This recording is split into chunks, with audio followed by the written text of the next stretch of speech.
I'm a proper, conservatory-trained actor. Cast me as a corrupt official, and I'm shoveling noodles into my mouth, chomping garlic with every bite, and the entire audience rises up to declare I've been wronged. Cast me as a predator, and the look on my face is so terrifying that parents across the country use it to scare their kids into behaving. But when I sign up for a performance reality show, a nepotism pick swoops in and steals my spot. The detective role that's rightfully mine gets ripped away and replaced with a drug addict. I stare at my new assignment. My heart sinks like a stone. What is there even left to perform here? I'm still grumbling when a sharp electronic chime rings inside my head. Congratulations, user. The method immersion system is now active. Target role detected, drug addict. Reward, user is granted the full physical experience of a 10-year addict. I freeze. This is an absolute game changer. But the next second, every ounce of energy drains out of my body. I crack open a massive yawn, and tears start streaming down my face before I can stop them. That's when Judge Owen snaps, his face dark with impatience. Assessment begins now. Both contestants, take your positions according to your assigned roles.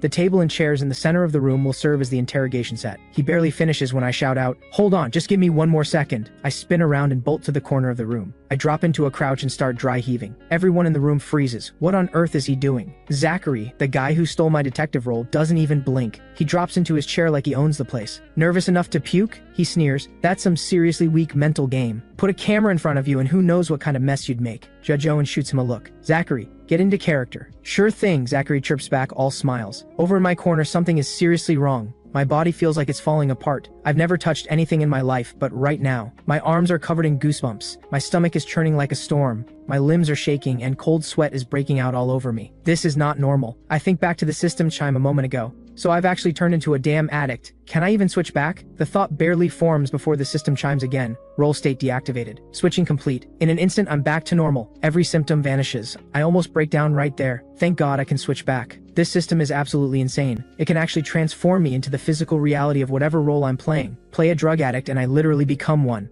Suddenly, Judge Owen bellows from behind me, "Ethan, are you ready or not? Keep stalling and you're out." "Ready," I call back without turning around. I focus my mind and flip the switch back into the addict's body. I rise slowly to my feet. I turn around, trembling, stumbling my way across the room to face Zachary and drop into the chair. Everyone in the room goes still. Why is his face turned that color? Judge Owen calls action. The assessment officially begins. Zachary plays the interrogator, an undercover detective. He's supposed to project a razor-sharp gaze and commanding, intimidating body language. So Zachary sits perfectly upright and composed. No smile. His expression is stern. But the cracks are everywhere. For one, he's wearing full makeup, and that gaze of his isn't sharp at all, it's just creepy. Across from him, I'm playing an addict coming apart under interrogation, a full-blown withdrawal scene. I have 10 lines, simple ones. The moment we start, I fall straight into character. My whole body shakes. My face drains to a sickly pallor. I sit there, one hand constantly scratching at my arm without thinking. Cold sweat soaks the back of my neck. My shirt is drenched. "See, comrade, you got a smoke?" "Just one." Zachary blinks but doesn't move. His eyes are full of suspicion. Is this guy acting or is this real? His face has gone gray. And when did his eyes get so bloodshot? There's no way something's actually wrong with him, right? I force out a heavy yawn and struggle to keep my eyes open, but my body is already shaking. I genuinely don't know who your supplier is. "Comrade, can you get me some water? You just staring at me like that." I force out another yawn. It's not gonna help. Please, I'm begging you. Just let me have one smoke. I can barely get the words out. My whole body is convulsing now. My eyes are shot through with red, and something shifts. I'm starting to turn. Across from me, Zachary shifts in his seat. That arrogant, relaxed posture from the start tightens into something cautious, defensive. And the look in his eyes, there's no performance left in them. Just raw fear. This guy is straight up going through withdrawal, isn't he? You can actually act your way to this? Zachary snaps his head to the side and shoots a glance at Judge Owen. All three judges are exchanging looks. And even the two camera crew guys in the corner share the same single thought. This guy looks like he's actually in withdrawal. My face twists into something wild. I keep wiping the sweat off with my hands. The look I fix on Zachary is fierce and frantic. "Think you can pry my mouth open? Just give me one cigarette or you won't get a single word out of me." "What are you looking at?" "Ha, go ahead, hit me, come on, hit me. I can see it in your eyes. You really, really want to hit me, don't you? Then do it, come on, hit me, beat me to death." The last few words tear out of my throat in a full-throated roar.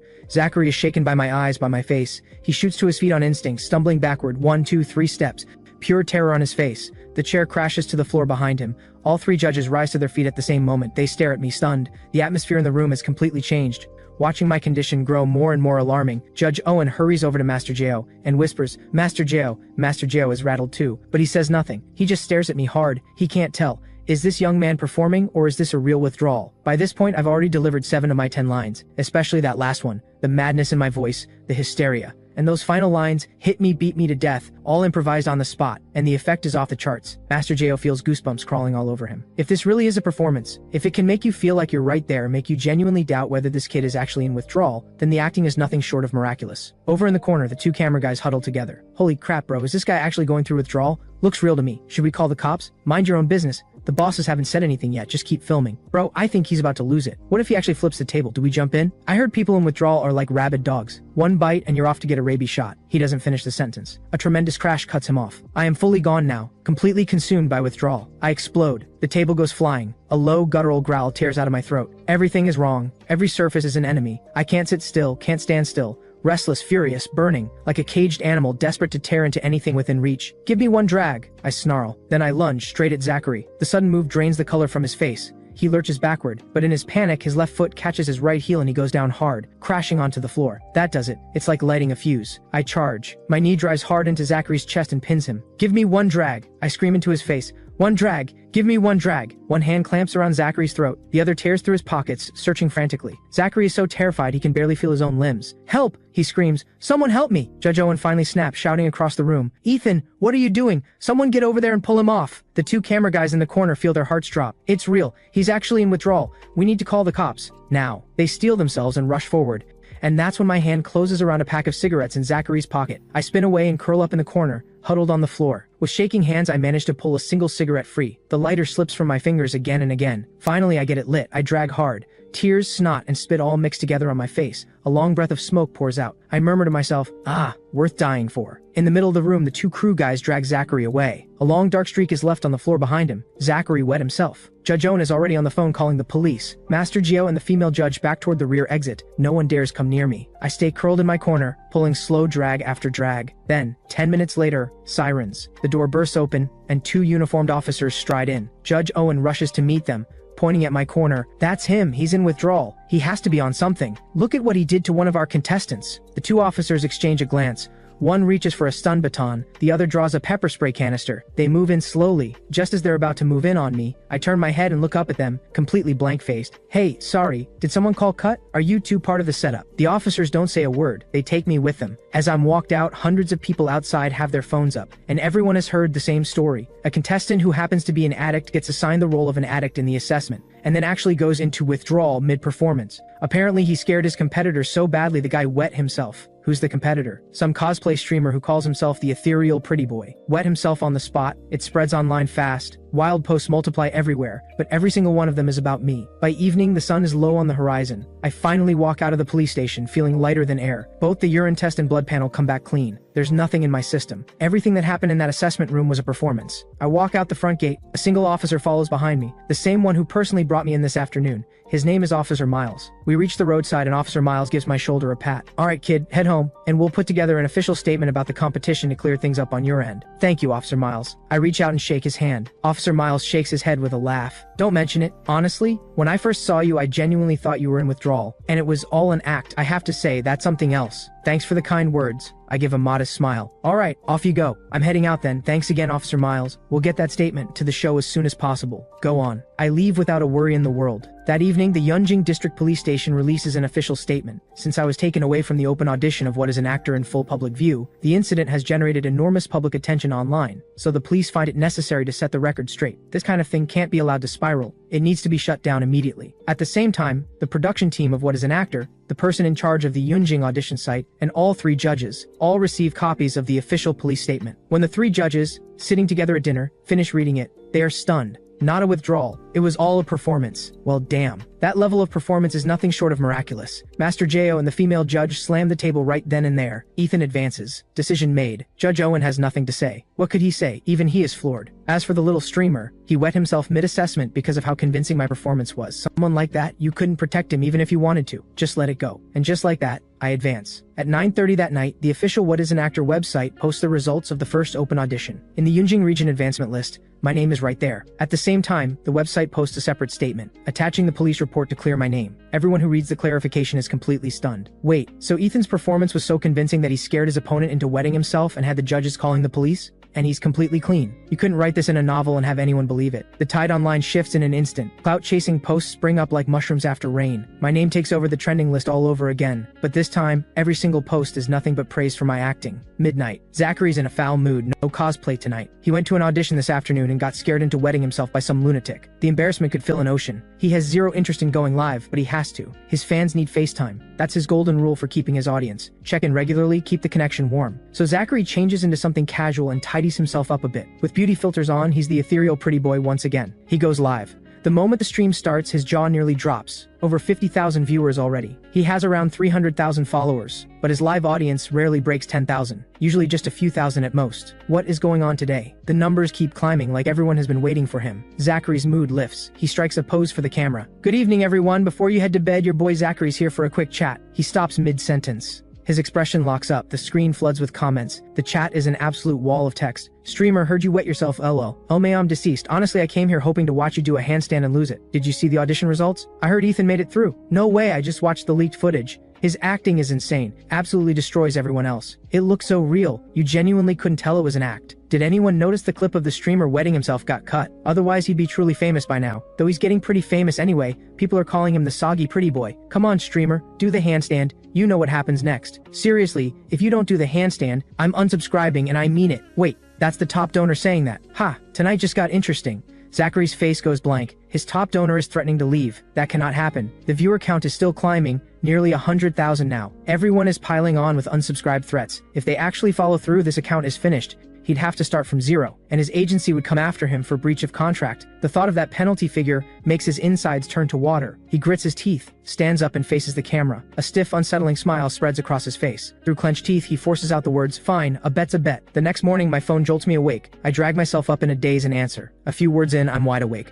I sit bolt upright, a grin spreading across my face. I made it through. The Yunjing region open audition is officially over. 108 contestants advance in total. In 1 month, the advancement round begins. It's held right here in Yunjing, which is convenient enough. And what is an actor is on fire right now. A big part of its success is the format. It airs live, simultaneously across all major platforms. The ratings are through the roof. Because it's live, everything that happens gets amplified in real time. Every conflict, every moment becomes a trending topic. It's electric. I've watched plenty of shows like this before, but they were all pre-recorded. Half the drama was manufactured in the edit, hollow, no real stakes. So what is an actor is genuinely impressive. It takes real guts to go fully live like that. I hang up and scrub my face with both hands. Last night I stayed up past 4 in the morning studying the system, but I figured it all out, and this system is genuinely terrifying in how powerful it is. First, I have a status screen, and here's what it shows. User, Ethan. Profession, actor. Level 1. Active role blueprint, drug addict. Personal skills, none. Inventory, none. Simple enough, but the level description, that's what stops me cold. Right now, I'm at level 1. At level 1, I need to experience 30 different role blueprints. Unlock 30 role blueprints, and I advance to level 2. So what's the difference between level 1 and level 2? At level 1, every role I can access is an ordinary person. Think addicts, chefs, lawyers, teachers,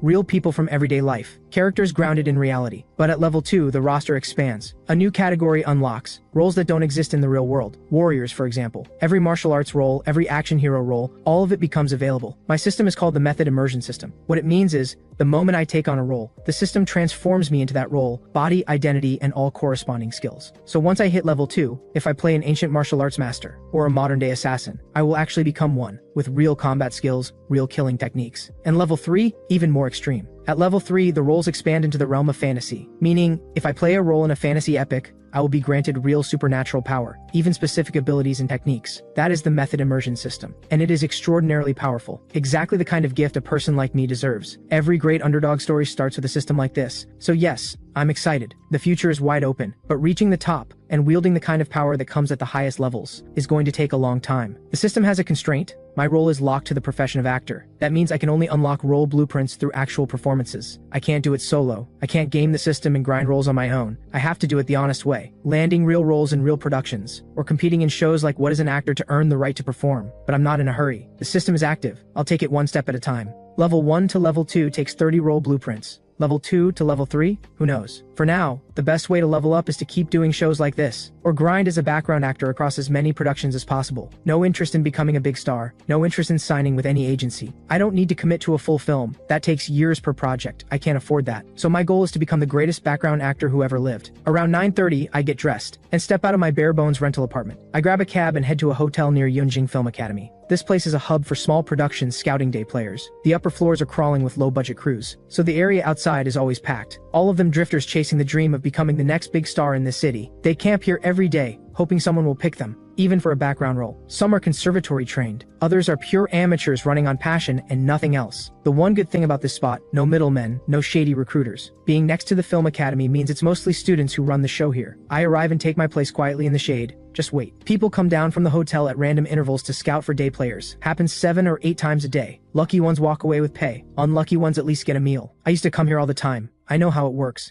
I've barely been standing here a few minutes when someone comes down. A chubby young guy, in a blue shirt, drenched in sweat, dark patches soaking through at the armpits. He barely makes it outside before he's shouting, "Anyone who can cook? Needs someone who can toss a wok? Age 25 to 35, lines included." The words barely leave his mouth before the crowd surges forward. "I can cook? Me too. I can toss a wok. I'm great at it. I'm 36, does that matter? It's just 1 year over. I can do fried rice. Does it have to be wok tossing? I know Sichuan, Shandong, Cantonese. I can do all of it." The chubby guy is surrounded and sweating even harder now. The noise is deafening, and his patience is already gone. I watch from the side, quietly amused. The ones who charge in screaming are always the amateurs. A veteran extra knows better than to swarm like that. Timing is everything. I watch the noise gradually die down as the crowd loses steam. Then I step in, calm and clear. Can cook, can toss a wok, 26.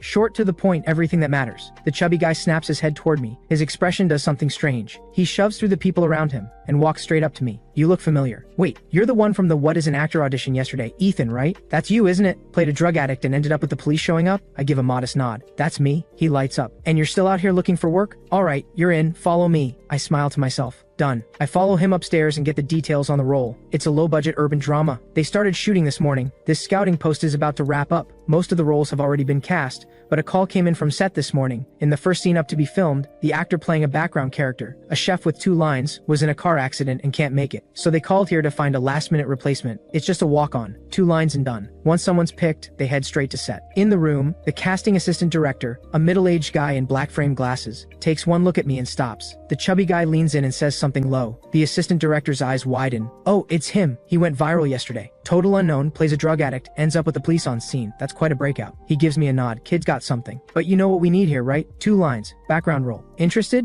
"Yes," no hesitation. "And you can actually toss a wok?" I nod. "Then you'll come to set with us. You may be needed for 3 days. All kitchen scenes, cooking. Can you do that? Pay is the standard rate, $150 a day. You trended yesterday, but you're still a background actor. Our range is 100 to 150. Since you're conservatory trained, you get the top end. Works for me." Then sign the contract. We leave for set in 20 minutes. The chubby guy hurries over with the standard background actor contract. Just a formality. For extras, these contracts only bind the honest ones. 150 a day, standard rate. I sign my name, and the moment I'm done, right on cue, the system chimes. Target role detected, chef. Congratulations, user. You are now a seasoned, elite master chef. Mastery of all 8 great cuisines, including Sichuan, Shandong, Cantonese, and Manhwa. Expert in hundreds of regional and international flavors. Full command of state banquet cuisine. Authentic inheritor of the Manchu Han imperial feast tradition. My eyes light up. Seriously? All of that? A warmth spreads through my whole body, like sinking into a hot spring. Countless recipes flood into my mind, and a whole set of instincts and habits settle deep into my bones. Incredible. The sensation is something else, but I switch back for now. I'll show what I've got when we get to set. An hour later, I follow the chubby guy and the assistant director to a small restaurant near the West 3rd Ring Road. This is the filming location. The place is old, at least 20 years by the look of it. That's exactly what they're going for. When I walk in and see the actress already on set, I stop. The female lead is none other than the girl who almost became my competition yesterday, Diana. She looks like a newcomer too, but she's landed the female lead. Low budget or not, it's still a drama series. Her scene wraps quickly. She has a sweet girl next door look, but her acting is raw. A simple scene of crouching to wash dishes takes multiple takes. Watching her navigate every moment so carefully, I think to myself, it's tough out here for newcomers, especially young women. Diana starts walking toward the exit, and I'm about to give her a nod when she glances at me, once, flat, and keeps walking. I blink. Really? Acting like we've never met? Diana is already gone. I shake my head and let it go.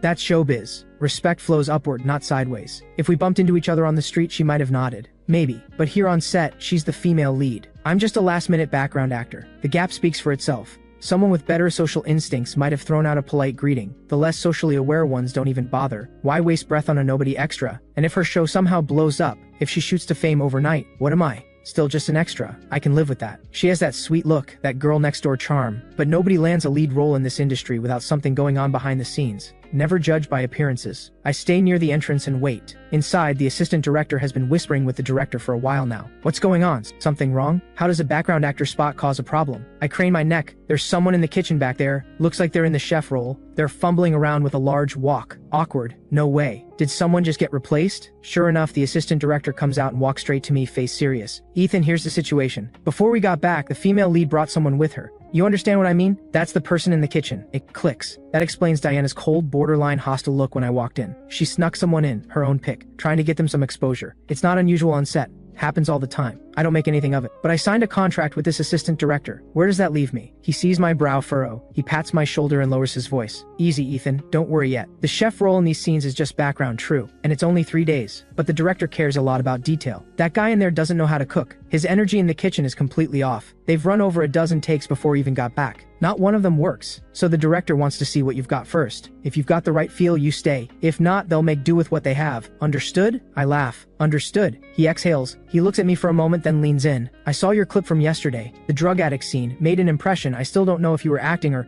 Anyway, you say you can. Cook, go show me. On it. I stroll toward the kitchen, easy and loose, and midway there, I flip into chef mode. In the kitchen, I'm in costume, but no makeup yet. The director just wants to see if I have the feel. Any role, even a background one, you have to own it from the inside. Own it, and the character comes naturally. So a crowd gathers at the kitchen doorway. Lights, camera, in position. The director sits outside watching the monitor. Diana squeezes in at the doorway too, her pick standing beside her. The young guy watches my back and leans toward her. What do we do? Just watch, he says quietly. He's young too. The chef's feel isn't easy to fake, don't worry. Inside, the clapper snaps and the call comes. Action. I step up to the stove and light the burner with a practiced hand. I'm making egg fried rice. As every day as it gets, the director doesn't care how good it tastes. He wants to know if I carry the feel of a real chef. The moment he sees me heat the wok and take the ladle on the monitor, his eyes light up. That's it. That's the feeling. On the monitor, I stand at the stove and every movement flows. Smooth, effortless, fluid. Season the hot wok with oil. Pour it out, then add fresh cold oil.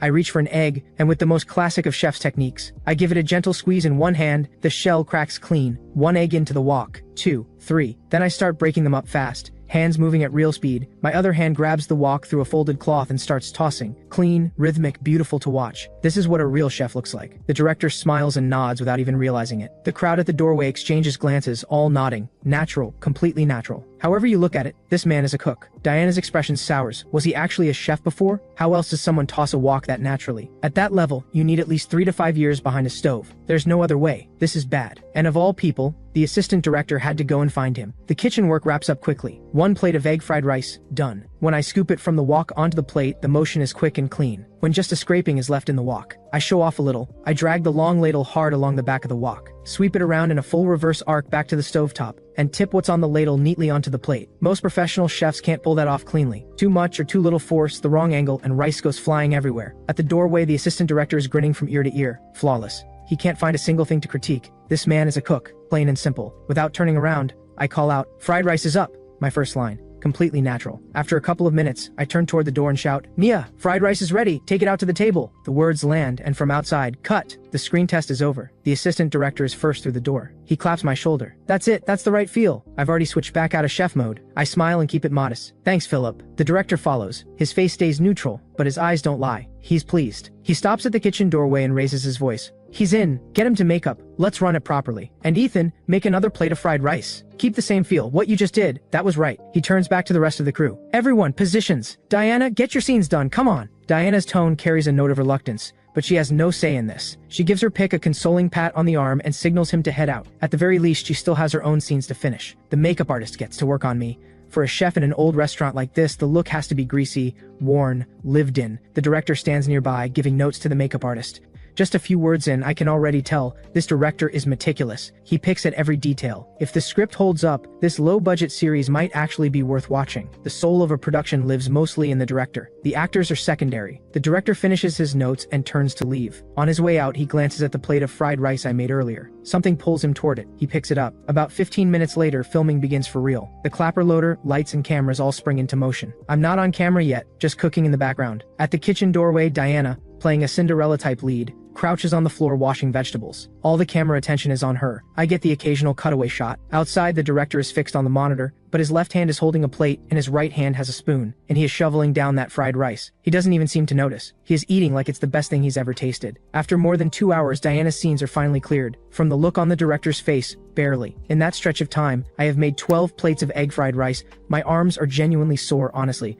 But that's only what I feel when I switch back out of chef mode. While I'm in it, not once did my arms feel like they were giving out. Remarkable. A few more short scenes are shot after that, nothing too time-consuming. Soon it's noon. The table outside is covered with plates of fried rice. The director makes the call. Lunch today. Everyone's having fried rice, forget the takeout boxes. So the whole crew sits down to fried rice. The moment the first bite goes in, every single person on that set feels it. A wave that opens up every pore. Oh my, this fried rice is incredible. Every grain separate and distinct. Seasoned perfectly. Egg coating each grain, a scatter of chopped green onion, light, savory, impossibly satisfying. The assistant director sits beside me, smiling. Ethan, have you ever actually worked as a chef? No, I say offhandedly. No, he stares at me. You genuinely haven't? Really, I've been working as a background actor since I graduated from film school. Never cooked professionally. But I enjoy cooking on my own, so I picked it up. Well, he says, shaking his head. At the very least, this fried rice is something else. Fried rice is nothing, I say. I can make dishes from all 8 great cuisines. State banquet recipes too. Even the Manchu Han Imperial Feast. The assistant director spits his mouthful across the table. After lunch,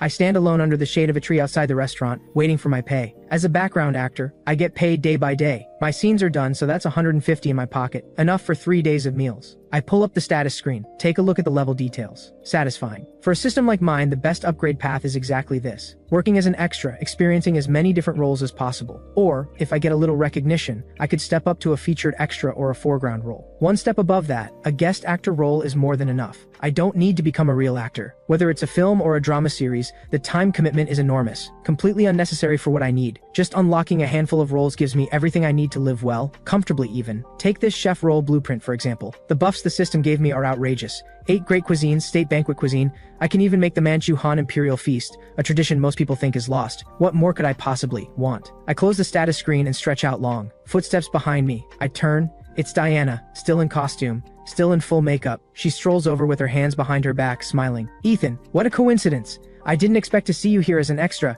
You startled me this morning. I blink. Really? I didn't see you jump. You're funny. Diana laughs, eyes curving. At first glance, she really does look pure and sweet. Fresh, unpolished, but look closer and there, something calculating behind those eyes. The act is very good. If I hadn't seen her cold, dismissive look when I walked in this morning, I might have believed she was just being friendly. She isn't. I look away. I don't particularly want to look at her. Was there something you wanted? Diana stands beside me, fussing with her costume, and says casually, honestly, I watched your clip from the What is an Actor audition yesterday. It genuinely caught me off guard. Did it? I say, barely paying attention. It was terrifying. Was that really all acting? I have my doubts. She's something else. Having doubts. What's the implication there? That I'm actually an addict? She came over here specifically to get under my skin. I let a small frown settle on my face. Actually, I say evenly, seeing you here caught me off guard too. Diana blinks. Why? Did you know about this production? No. I just think your acting isn't good enough for the female lead in the show. You're very lucky, I have to say. I have my doubts about how you landed it. Diana's sweet face goes cold in an instant. Her brow twitches. She knows exactly what I'm implying, that she got the lead by getting close to the director. It's nothing new. This kind of thing happens all the time in this industry. It's just that a lot of them love to play innocent while playing dirty. Diana is exactly that type. The fresh-faced, innocent image she projects. Why bother keeping up a squeaky clean image if you weren't trying to hide something? Be a little bolder, a little more real.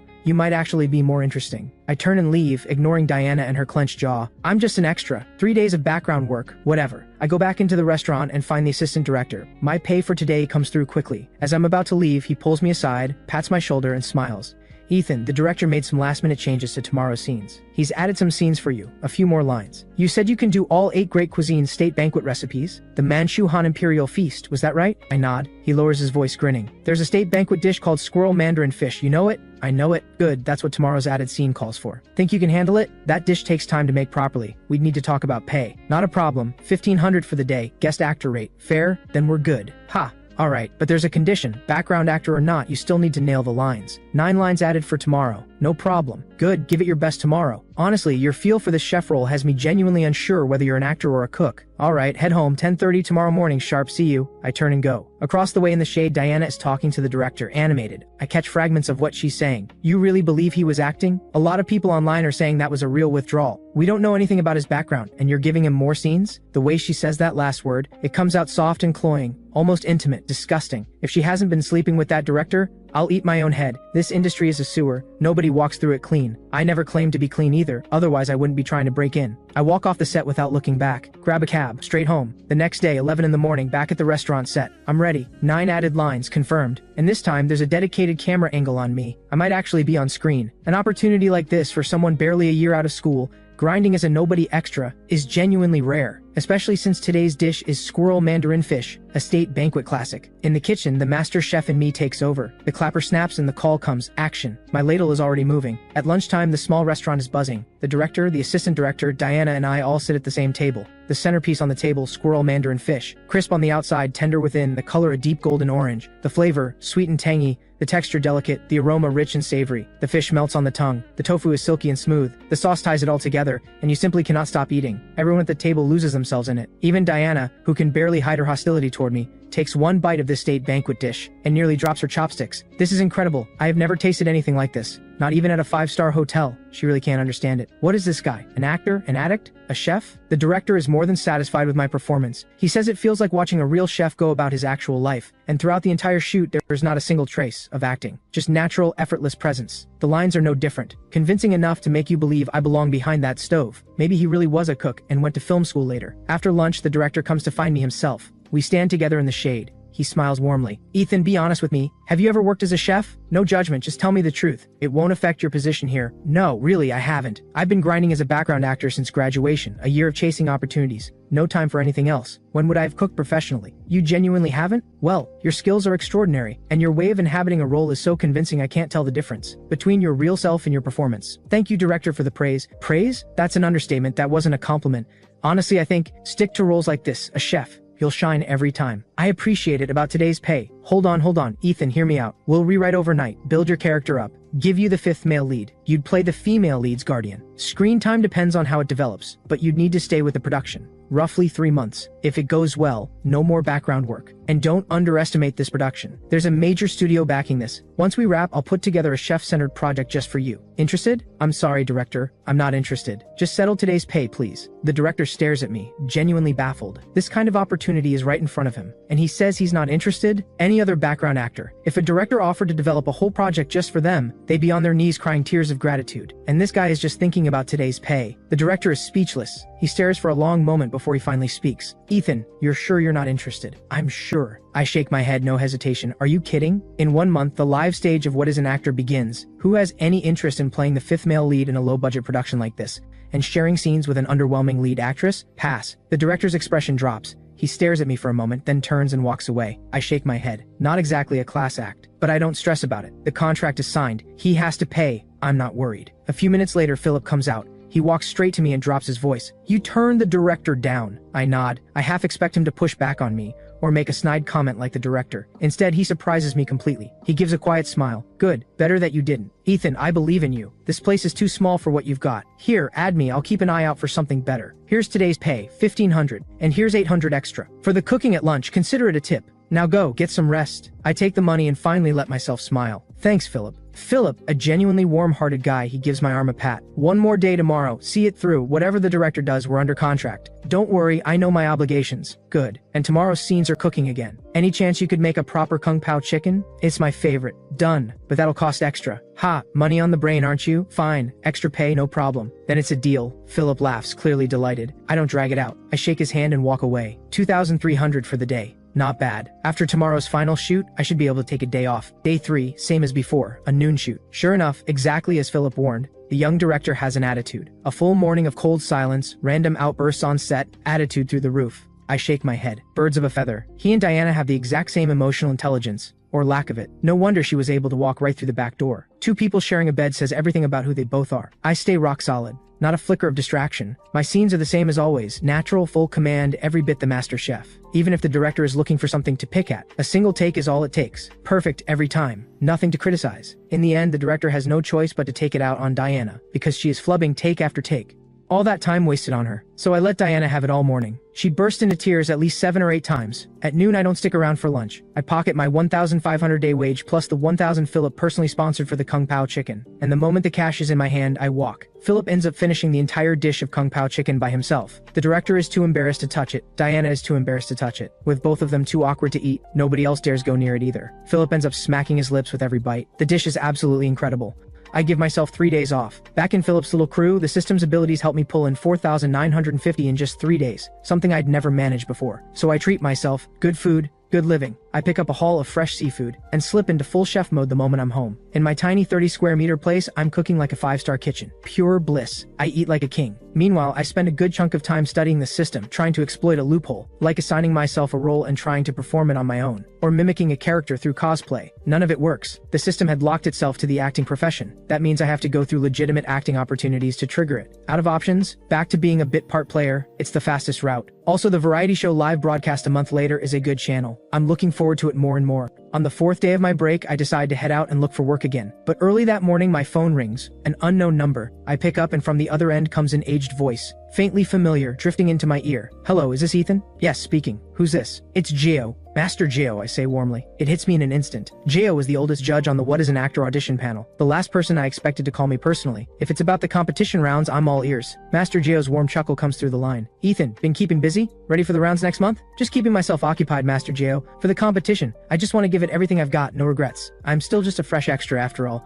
No pressure, no baggage. Good, good. Healthy mindset, I like it. Ethan, do you know what I did before I retired? No idea. I was a professor at Jinghua Film Academy. So when I saw your profile at the audition, I felt an instant connection. That lands and everything clicks into place. No wonder he was so visibly displeased when he found out Zachary had pulled strings to get in. He'd gone out of his way to talk to me, telling me to keep my head level. He's practically a grandmaster to me in this field. I laugh. So you were at Jinghua too, Master Gio. I really have to thank you for the encouragement at the audition. Don't mention it. You earned that spot yourself. That addict performance, honestly, in all my years, I've never seen anyone pull it off more convincingly than you did. You're too kind, Master Gio. I just tried to hypnotize myself into it. Convince myself I was the character. Just fumbling through it, really. Ha! Fumbling, and you pulled that off. Ethan, I'm actually calling because I have something to ask you. Something stirs in me. Something's coming, good or bad, I can't tell. Go ahead, Master Gio. Here's the thing. A former student of mine has moved into directing. He's shooting an urban romance drama right now. He's new to the field, not much of a name yet, but he's a good man. Talented, in my view. His production needs a major featured role player, probably 15 to 20 days on set, but he's working with a tight budget, and without a name behind him, he can't attract the right talent. He called me asking for a favor. Someone willing to work for less. And I thought of you. I freeze, a beat of confusion. Master Gio, I'm just a regular extra. What use am I?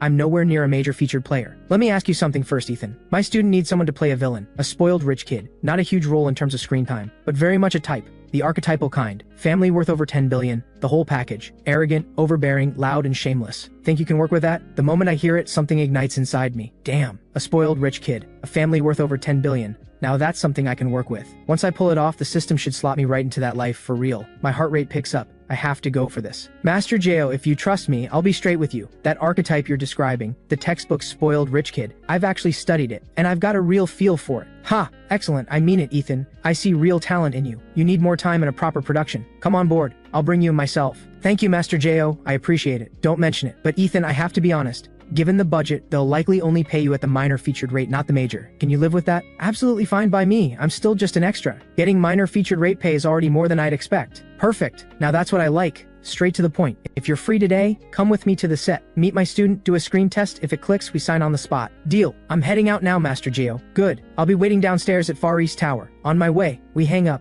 I'm on top of the world. A new role is coming, and a spoiled rich kid with a 10 billion plus family fortune at that. Is this my ticket out of poverty? The pay? Honestly, that's the least of my concerns. Minor featured roles pay 300 to 500 a day. Major featured roles go from 1500 to 3000. The gap is real. What Master Gio is asking is for me to take on major featured role work at minor featured rate pay. The workload will be heavy, no question. Any typical featured actor would walk away from this deal. It's just not worth it by normal standards. But I'm not a featured actor to begin with. Strictly speaking, this is already a step up for me. As for the role itself, honestly, it's nothing but a chance to sharpen my craft, especially now that I have the system. Once I nail this spoiled rich kid role, fiction becomes reality, and I could go from broke to loaded overnight, straight onto the fast track. right to the top, Far East Tower, a premier grade A office building. Its top 2 floors have been rented out as a live set location for the urban romance drama. Most of the shooting takes place right here in the building, capturing the romantic entanglements of office workers. The rent on this place can't be cheap. I stand outside the filming area taking in the scene. The crew is sizable,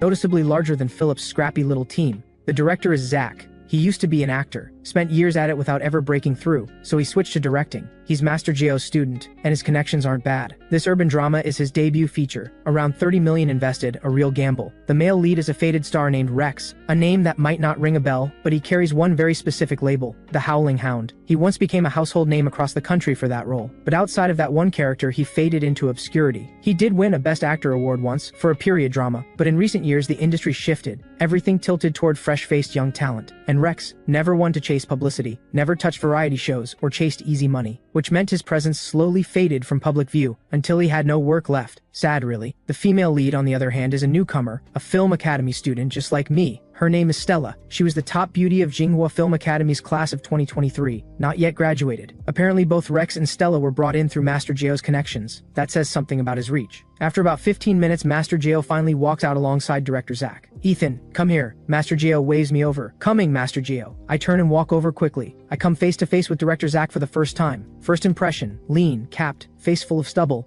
Nothing left of the fresh-faced actor he might once have been. Like most directors, deliberate scruff, casual clothes, blank expression. Comes with the territory. He's already heard everything about me from Master Jeo, no doubt. No matter how Master Jeo pitches me, I'm still just an extra, the lowest of the low. By rights, I should be the one going in to meet him. The fact that he came out at all tells me he wasn't thrilled about any of this. Master Jeo is all warmth. He pulls me over and says with a grin, "Ethan, this is Director Zach. Zach, this is Ethan, the one I told you about." "Nice to meet you, Director Zach." I extend my hand first. "Hello." Director Zach's face stays blank. He gives my hand the briefest, most perfunctory touch before pulling away. "Master Jeo vouched for you, so we'll do a screen test. If you've got it, you're in. If not, don't blame him." "Wouldn't dream of it." I give a quiet smile. Director Zach says nothing more. He turns and calls out, "Xiao, get over here." "Coming." A girl rushes out, clearly the assistant, forehead damp with sweat from running around. Director Zach waves without turning around. "Take this guy, what's his name again, Ethan?" "Right, take Ethan to get changed. Screen test in a bit, run him through Dominic's scenes." Xiao hurries over to me with a polite smile. "Hello, Mr. Ethan, right this way, thank you." I nod politely and follow. Once we're inside, Director Zach turns to Master Jeo and shakes his head. "Master Jeo, he's too young. There's not a trace of arrogance on him. If anything, he looks like he's counting pennies. Just give him a shot. You saw the audition footage. Anyone who can inhabit an attic that convincingly, I believe he's got what it takes. Master Jeo, you know how this industry works. You know how many people in this business are actually using. You know the numbers. You really think he was acting? Ha! Zach, I've told you before, no investigation, no right to speak. Don't label people carelessly. Test him first. Don't you trust my eye?" Director Zach says nothing. Master Jeo gives him a pat on the shoulder, smiling, and gestures toward the entrance. The two of them head inside. In the makeup room, a stylist wipes the shine from my face and applies a light touch of makeup. Then comes the outfit, a gaudy pink suit, plaid trousers, and a pair of designer leather shoes. A Piaget on the wrist. A fake one, naturally. A gold chain around the neck, shirt unbuttoned just enough to show a hint of chest. 20 minutes later, the look is done. I stare at myself in the mirror, brow furrowing hard. What the hell is this look? This is supposed to be an arrogant, spoiled rich kid? This is a clown, a truly menacing rich villain. Think Tyrant Song from Nobody. When you want to show someone who's untouchable and loaded, you don't need the costume to do the talking. All it takes is a behavior, a way of carrying yourself, and it says everything. That thing is recklessness. Pure, unbridled recklessness. But dressed like this, there's no way. I keep shaking my head. Xiao blinks and leans in, puzzled. "Mr. Ethan, what does the head shaking mean? You don't like the outfit? It's not just bad looking, it's terrible." I glance at Xiao. "Can I put together my own look? If Director Zach asks, I'll handle it." Xiao sighs and gives a helpless nod. I head straight into the wardrobe room and start pulling things together. By the time I'm done, Director Zach and Master Jeo have arrived. I walk out in something far simpler. A blue suit, white shirt, and a single red tie. I've dampened my own hair, giving it a disheveled, weary look. Director Zach frowns immediately. "Xiao, didn't I say to put him in Dominic's outfit? What is this?" Xiao goes pale. I step in before she can speak. "Director Zach, I changed it myself. Honestly, that original outfit doesn't read as arrogant rich kid. It reads as a clown." Director Zach's expression darkens further. "You're an extra telling me my villain design is a joke? You've got quite the opinion of yourself." Director Zach is not happy. He'd want Master Jeo to find him a proper major featured actor. The spoiled rich kid role isn't heavy in screen time, but it carries intense dramatic conflict. It's essentially a mini climax of the whole series. And with Master Jeo doing the legwork, the rate would be negotiable. Ideally, bring in a major featured actor at mid-tier or minor featured rate as a favor. What he got was someone at minor featured rate, sure enough. But the person who showed up was a plain extra. What a joke. Sure, Ethan had made a scene at the audition, a jaw-dropping performance that even drew a police call, and it was later confirmed to be acting. But how convincing is that, really? In some other field, maybe. But in the entertainment industry, everyone knows what goes on. There are always watchful eyes ready to report. So who could say for certain Ethan was completely clean? What if he was just playing himself? And now Master Jo brings him in at minor featured rate. Does he even deserve that? Director Zach is sour about the whole thing, feeling like Master Jo had phoned it in and sent him a nobody. Seeing the outfit I'd put together, he wants to say something cutting, but for Master Jo's sake, he holds back. At the very least, he has to go through the motions. So Director Zach leads me to a nearby sofa. The three of us sit down, and he begins walking me through the scene for the screen test. He sends someone to fetch the female lead, who'll run lines with me. In Director Zach's drama, the spoiled rich kid is named Dominic. His family fortune runs into the tens of billions. Dominic is the textbook playboy, arrogant beyond measure, convinced money can buy anything and anyone. In the story, he's the villain who harasses the female lead early on, while she and Rex share a romance that bridges the age gap. Rex plays a 40-year-old man. Stella plays a fresh college graduate working at an office. A chance encounter with Rex's cab driver character sparks everything. The usual formula. The screen test today is the scene where Dominic corners the female lead outside her office building. The role calls for Dominic to project pure, untouchable arrogance. He has to be out of control. A few minutes later, Director Zach looks up at me, expressionless. That's the scene. Any questions? System alert, target role detected. Spoiled rich kid. Congratulations, host. You are about to become a true spoiled rich kid. Congratulations, host. Before midnight tonight, your parents will come into a fortune of over 10 billion. I freeze. My chest almost stops. Holy hell, it's actually happening. I'm becoming a spoiled rich kid. Wait, the 10 billion fortune goes to mom and dad, not me. Ha! That's almost funny. The system is so literal about everything, so I am genuinely a spoiled rich kid now. But if I switch out of this role, will the fortune disappear too? Probably not. Either way, I'm not switching out until midnight. Let mom and dad secure that fortune first. I'm genuinely curious how the system is going to make a 10 billion fortune land naturally for my parents. And honestly, it's a good outcome. Since arriving in this world, I've felt real parental love again. Genuine, deep, and warm. This life's father is an honest carpenter. He inherited the trade, builds furniture for the village, and earns just enough to get by. Mom works at a grain and oil shop, modest pay, nothing more. The two of them raised me, put me through school, got me into university. They suffered for it. That's why, after graduation, I rented the cheapest, most run-down one-room flat on the outer ring, just to save money, because there simply wasn't any. But poverty aside, my bond with this life's parents runs deep. Especially with mom. Maybe it has something to do with the fact that I had memories even in the womb. From before birth, through childhood, all the way up, I've always clearly remembered the extraordinary love she gave me. Warm beyond words. So this outcome is a good one. A spoiled rich kid's wealth belongs to the parents? Of course it does. Across from me, Director Zach notices my expression has gone strange. He probably thinks I'm getting cold feet. So without hesitation, he says, "If you don't think you can do it, that's fine. I can find you an extra role instead. Watch and learn. At least it won't be a waste of Master Jo's recommendation." I snap back. And when I look at Director Zach, my eyes have changed. Cold. Imperious. I let the corner of my mouth curl. "Who said I can't do it?" Voice flat, dripping with contempt. No expression on my face. No forced expressions needed, just the eyes. I've slipped into the skin of that reckless rich kid, and Tyrant Song from Nobody is burning in the back of my mind. Of course my eyes are going to be terrifying. Director Zach feels it, a jolt straight to his chest. What the? That startled me. 1 second this kid's just standing there. Next second he's staring at me like that, talking to me like that. I wasn't ready for it. He's in character already? Owning it already? This fast? Damn, that feeling. It actually crawls under your skin. Yes, that's exactly it. Director Zach feels the pull. He turns and calls out, "Stella! Coming, coming!" A girl's voice drifts in from outside. She jogs in, slightly out of breath. The moment she enters, she's already apologizing. "Sorry, Director, I just stepped out for a moment." "Oh, Master Jo, you're here too. Ha! Why are you running around looking like that?" Master Jo grins warmly at Stella. The girl in front of him, bright, beautiful, is Jinghwa's top beauty of the class of 2023. Still a student, still full of potential. Master Jo has a feeling about her, that this girl is going to go far. So he'd pulled her out during her sophomore year, sent her into a real production to get some experience. Stella is the granddaughter of an old friend of Master Jo's, a connection, yes, but Master Jo is genuinely happy to help her along. Director Zach spots Stella and points at me right away. "Stella, run the scene with him. The one where Dominic corners her outside the building." Stella looks at me, I look back. But something in my gaze makes her uneasy. A shiver runs through her. She's used to the way men look at her. Beautiful by nature, she's always drawn attention, and in every pair of male eyes she's encountered,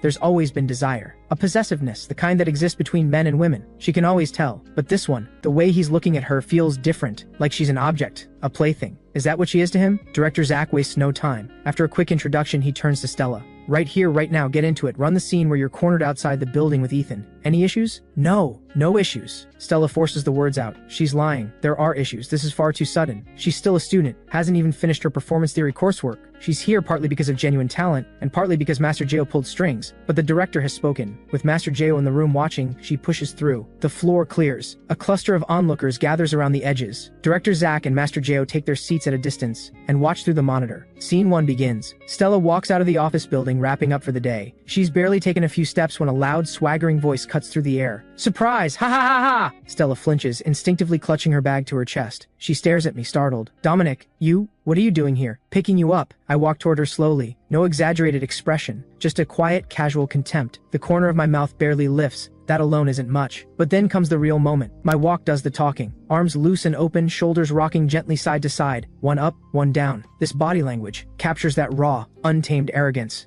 in a way no words could. Behind the monitor, Master Geo smiles and points at me. Look at the way he walks, that's textbook. That arrogance doesn't come from a costume, it comes from the bones. Zack, you know your theory, but your understanding of acting has always been a little shallow. That's part of why you never broke through as an actor. Sometimes the performance isn't learned, it's understood. Ethan's background, do you know it? Dirt poor. Father's a carpenter, work comes in, money comes in, no work, no money. Mother works at a grain and oil shop. With a background like that, does he naturally carry the air of a spoiled rich kid? Absolutely not. And yet, that walk, that arrogance, do you know where that came from? He figured it out. Sometimes insight beats hard work. Acting takes real talent. Director Zack says nothing. He's too eager to watch what comes next. Scene 2. I corner Stella. One hand grazes the edge of her hair and slides downward. Avoiding me? A quiet question, but Stella hears the ice in it. The threat buried beneath. No grand gestures needed. Just this, something that almost looks gentle, is enough to plant a deep, unsettling dread in Stella. Not the kind that belongs to acting. She feels it as real, especially that look in my eyes. Leering on the surface, but underneath completely cold. Treating her like an object, moving from her face, down to her neck, then lower. God, he's actually invading her, staring openly, shamelessly at her chest. In an instant, a wave of shame floods through her. The heat rushes to her face. She shoves me back hard, letting out a sharp cry. What are you doing? Get away from me! Behind the monitor, Master Geo's face lights up. He keeps pointing at the screen. You see that? Stella wasn't even in it, and Ethan just pulled her straight in. That reaction was instinct. She only moves like that when she genuinely feels violated, which means he made her feel it. Ethan made her feel it as real. Director Zack frowns and turns. Master Geo, is there any chance he's actually taking advantage of her? Zack, is that a question a director should be asking? Sorry. Director Zack knows he misspoke. He coughs awkwardly, just thinking out loud. Master Geo lets out a quiet sigh. He knows Zack well enough, talented, creative, but as an actor he never found that deeper understanding. As a director though, that same drive found its outlet. Master Geo believes in him, but Director Zack also carries every flaw that comes with the role, including the unspoken rules. And right now, Zack seems to have set his sights on Stella. The way he protects her has already crossed a line or two. There's nothing to say about things like that. Master Geo isn't his father. All he can do is look away. Hoping for the best is one thing, whether it works out is another. So Master Geo says nothing more.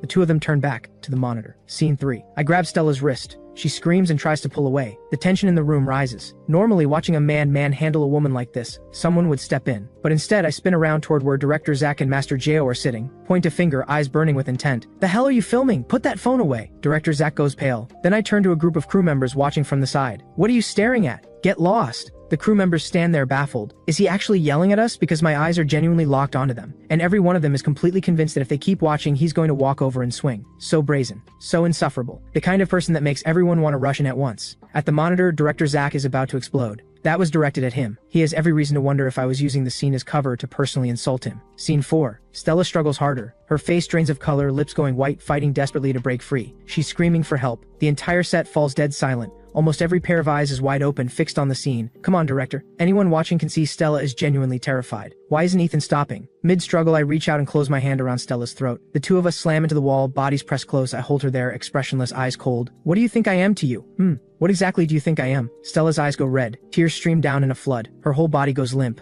The only reason she doesn't collapse is that I've braced her. She stays upright, barely. The position is deeply uncomfortable, but she is genuinely shaking with fear. The way he looks at her, she's not even a person to him, just something to use. Stella starts to lose herself in it, just like the character she's supposed to be playing, as if he has already done something terrible to her. Please, let go of me. Stella finally breaks down and sobs, but I don't let go. I just watch her with a quiet, unnerving amusement. Then Master Geo behind the monitor jolts back to reality and shouts, "Cut!" The instant the word lands, I release her. Both hands go to her shoulders, steadying her. Sorry, I say quickly. Stella blinks. The next second, she breaks into full sobs. Everyone is stunned, completely undone by what they just witnessed. Whether it's Stella or the crew standing around watching, almost everyone has been pulled inside the scene with me. The way I cursed without restraint, those eyes, untouchable, lawless, one hand at her throat, one leg braced against her, the whole degrading, domineering display, all of it together, left everyone with one gut-level conviction: this man is a spoiled, untouchable rich kid, reckless beyond all limits. But the moment Master Jo called cut, it stopped. Clean, like a switch. I became someone else entirely in an instant, miraculous. With Xiao and a few crew members around her, Stella eventually stops crying. She sits in a chair, staring blankly at me, something churning wildly inside her. That single scene has already planted something in her, an illusion so vivid it shakes her, as if something had truly happened between them, a resentment she can't shake, towards someone who was only ever playing a role. Even Stella herself is unsettled by it. How can a man disappear into a character like that, and stay in it so long? Across the room, Director Zach's thoughts are just as tangled. He hadn't expected this, not even close. I'd brought the spoiled rich kid to life in a way that left nothing wanting.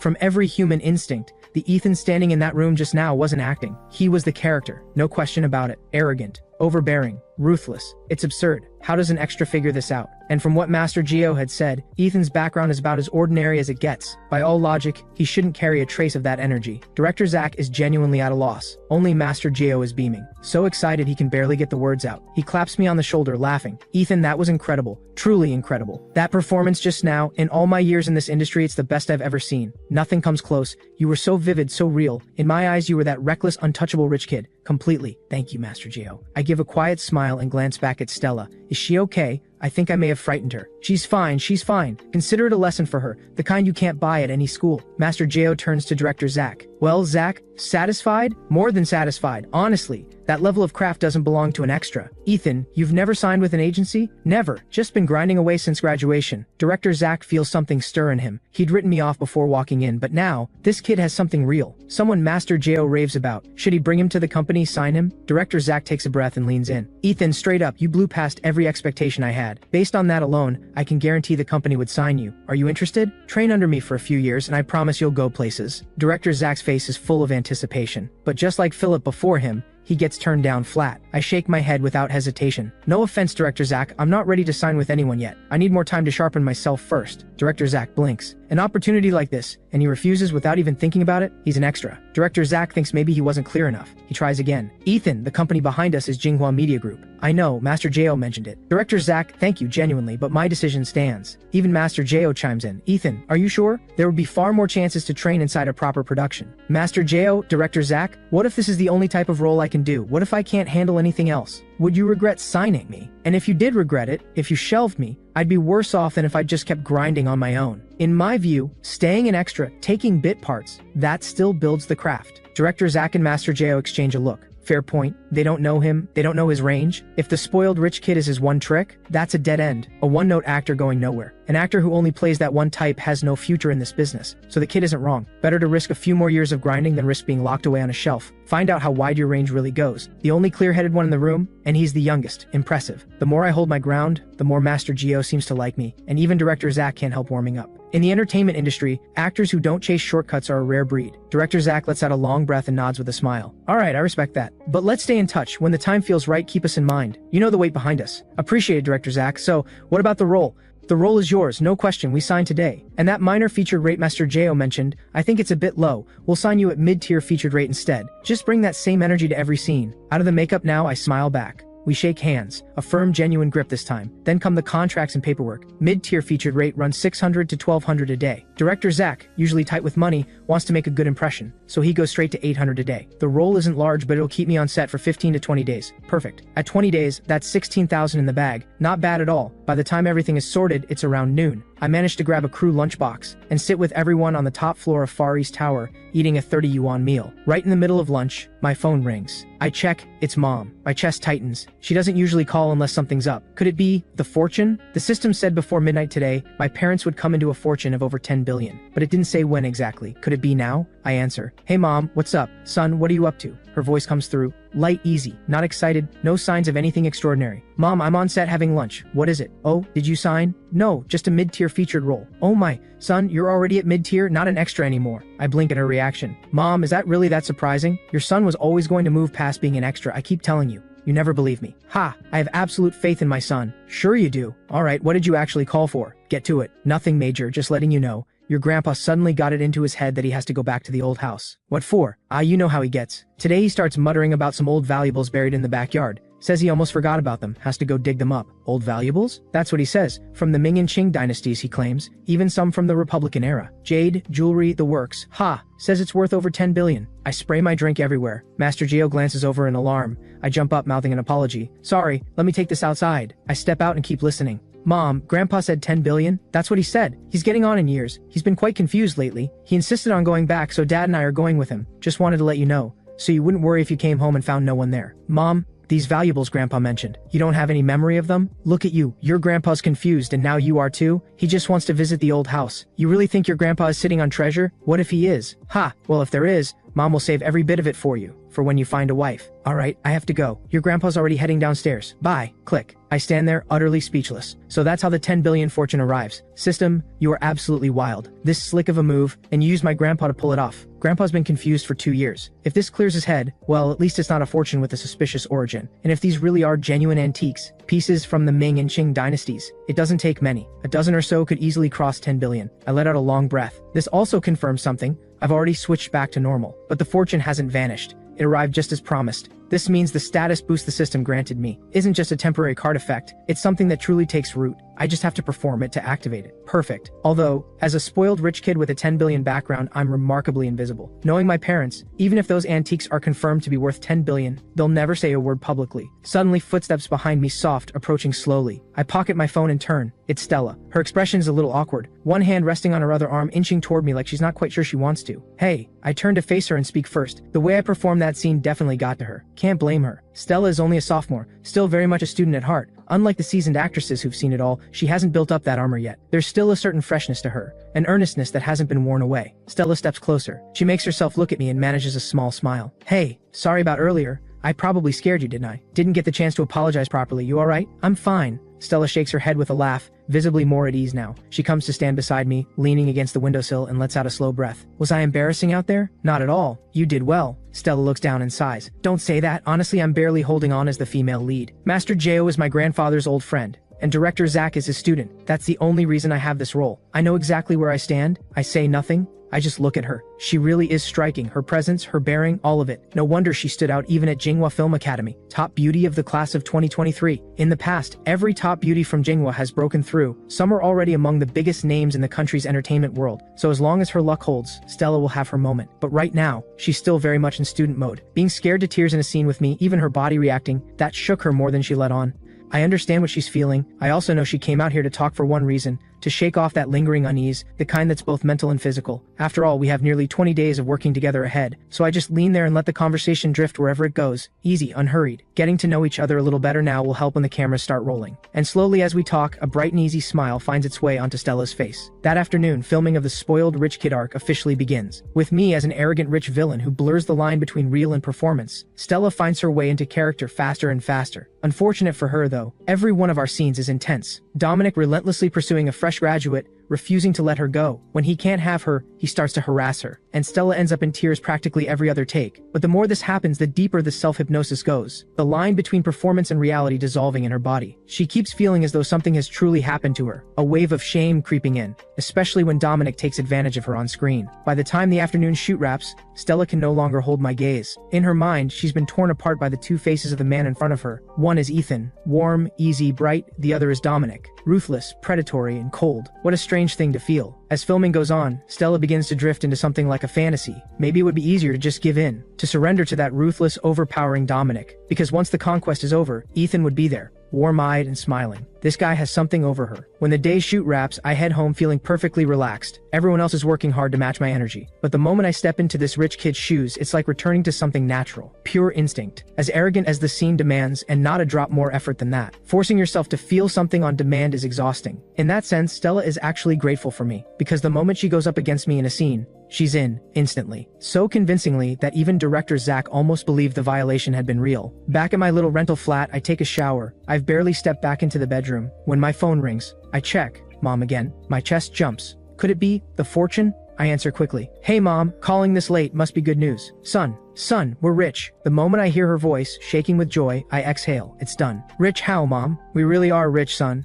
Your grandpa had one of his clear-headed spells. He took us to the old house and the backyard. He had us dig up a buried cellar. Inside, it was full of them. Old pieces, all of them. Grandpa was telling the truth. Mom is crying now. Something moves in me. My parents, who spent their whole lives without much, suddenly standing in front of a fortune. Of course they're overwhelmed. Mom, take a breath. Stay calm. Think about it. These things have always belonged to the family, haven't they? So Grandpa was wealthy all along, wasn't he? More or less. And that makes you the daughter of a wealthy family. So, easy, Mom. You've always been a lady of standing. Oh, get out of here with your lady of standing. Mom laughs through her tears. She sniffles, takes a long breath. Son, your dad has completely lost it. He's been grilling your grandpa with questions nonstop. Those pieces, there's over 100 of them. The way your grandpa tells it, they could be worth 10 billion. That's great. What? I said that's great. Son, did you hear what I just said? Those antiques, they belong to our family, possibly worth over 10 billion. I heard you. 10 billion. Are you all right? We have 10 billion worth of treasure in our family, and you're acting like I told you the weather. Aren't you happy? What's there to be happy about? That's your wealth, not mine. Grandpa left it for you two. Just use it to live better. That's enough. You little, what's ours is yours. What are two old people going to spend it on? In a few years we'll be gone and it'll all come to you anyway. Can we not talk about that? We're finally getting somewhere. Stop jinxing it. Keep it under wraps. Handle it quietly. Sell a piece here and there to improve things. If you need help with that, I'll find someone you can trust. Improve what? Your dad and I are on the same page. We're keeping all of it, saving it for when you find a wife. Here we go again. I'm not getting into this. You two are 10 billion yuan overnight millionaires now. Figure it out yourselves. I'll come home in a bit, and if you still haven't treated yourselves, I'll do it for you. Son, Mom is keeping all of this for you. Mom, I'm going to sleep. Hey, son, you're so strange. We have 10 billion worth of treasure, not $10. How are you? Mom, keep it under wraps. I'm hanging up. I'm exhausted. And I do. I toss the phone aside and close my eyes. What's the rush to find a wife? It has to be the right person. No settling. It has to be real. Besides, with a 10 billion family fortune behind me, what exactly are they saving it for? Knowing those two, they'll seal every piece away and never sell a single one. I'll have to go back soon and force some upgrades on them. As for the antiques themselves, I'm not worried. Dad is famously tight-fisted, cautious his whole life. Every coin counted twice. With his personality, those pieces will be buried so deep no one will ever know. Good. Time to sleep. This afternoon I signed the contract with director Zach. 20 days on set. Once that wraps, a couple of days off, and then it'll be time to head into the live filming of What is an Actor. I can't wait. I close my eyes and within minutes, I'm out cold. Over the next 20 days, I show up on set every day like it's a regular job, and my performances leave the entire crew in awe. All 20 days, Master Geo comes every single day to watch my scenes. The more he watches, the more baffled he becomes. A veteran of his stature, and he cannot find a single trace of performance in what I do. Every expression, every movement, completely natural, as if I carry two entirely separate selves. The moment the camera rolls, I become that arrogant, untouchable rich kid. The moment the director calls cut, I'm just a regular person again, almost supernatural. This kind of acting has gone beyond craft, back to something pure, instinctive. Director Zach and Master Geo are both buzzing. They struck gold. At the very least, the spoiled rich kid arc is being executed at an exceptionally high level. As for everyone else, honestly it's rough. Rex has been slapped multiple times. Real slaps. I never hold back. He grumbles about it naturally. But he's a seasoned actor. He knows when someone's in the zone, so he takes it. The bit part extras working scenes with me get kicked around too. Getting cursed at is practically routine. And the hardest hit is Stella. Every single day is an ordeal. The Dominic arc is all about escalating conflict. So her crying scenes pile up. She used to struggle to cry on cue, but now, opposite me, tears fall like a broken string of pearls. Her mind is nearly split in two. On one side, dread of Dominic. On the other, a growing admiration for me. And just like that, 20 days are gone. My scenes wrap cleanly on schedule. We finish at 8:30 in the evening. Director Zach is fully won over by now. After wrapping, he leads the key crew to a restaurant, a group dinner to celebrate and talk about what comes next. A director would have to be blind not to want someone like me around. Director Zach is clearly trying to keep me close. He orders a full seafood spread and 2 expensive bottles of red wine. Master Geo and Stella join the table. The meal flows with food and laughter. Director Zach drops hints more than once about wanting to keep me on. Each time, I let him down gently. He runs out of angles. So does Master Geo. No one can figure it out. Why an opportunity that any extra would kill for seems worthless to me. Maybe my sights are just set higher. Eventually, Director Zach lets it go. The dinner stretches past midnight. By the end, I'm genuinely drunk. Had a bit too much, mostly because of Master Geo. This elder, practically a grandmaster figure to me, has shown me nothing but genuine care and warmth. So I stopped holding back and kept the glasses coming. When the bill is settled and we make it downstairs, everyone is swaying a little. Director Zach waves over Xiao. Xiao, you take Ethan home.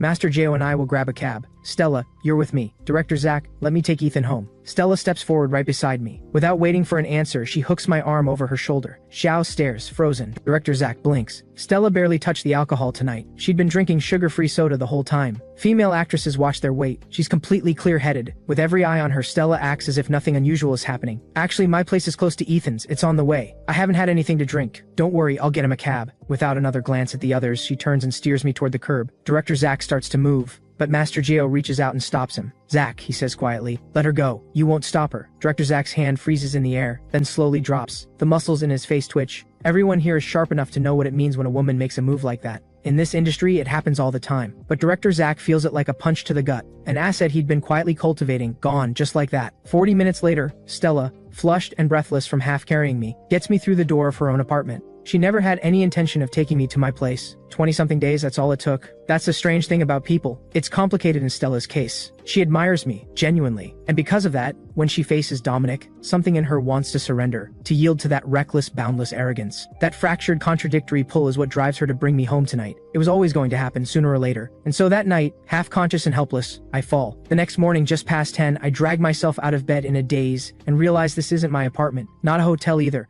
I press my fingers to my temples and let last night slowly come back to me. I freeze. Damn, I've been had. I throw back the covers and look. The telltale marks are hard to miss. So, who really lost here? I look around, Stella isn't here. On the nightstand there's a note. I pick it up. "When you wake up, feel free to shower. Don't worry about the sheets. I'll handle it when I'm back. There's breakfast in the kitchen. Eat before you go. Last night was my choice, so don't carry any guilt about it." At the bottom, a little red star and a stick figure girl with a ponytail, cheeks flushed, smiling. I can't help but smile. Fair enough. We're both adults. A passionate night without much emotional foundation isn't unusual, especially in this industry. Still, Stella making the first move genuinely surprised me. She doesn't come across as the type. Enough thinking about it. I get up. I glance back at the sheets one more time. Something quietly strange stirs in me. Stella, of all people, bold enough to bring me home just like that. I look around. Her room is quite pretty. All soft pinks, unmistakably girlish. I step out of the bedroom and wander through the apartment. It's a decent size. Her family clearly has some means. In the kitchen, breakfast is laid out on the table, and I realize how hungry I am. I sit down and eat. After eating, a quick shower. An hour later, I leave Stella's apartment. Time to get my head straight. This was a beautiful chance encounter, nothing more. There's no real feeling between us, at least on my end. She's attractive, but beyond that, no real connection. Better to keep my focus on the system. 1 week left before What Is an Actor starts filming. Live broadcast. From the qualifying rounds all the way through the regional finals, then the national championship, the whole thing will span about 3 months. If I can keep advancing, I should be able to inhabit dozens of different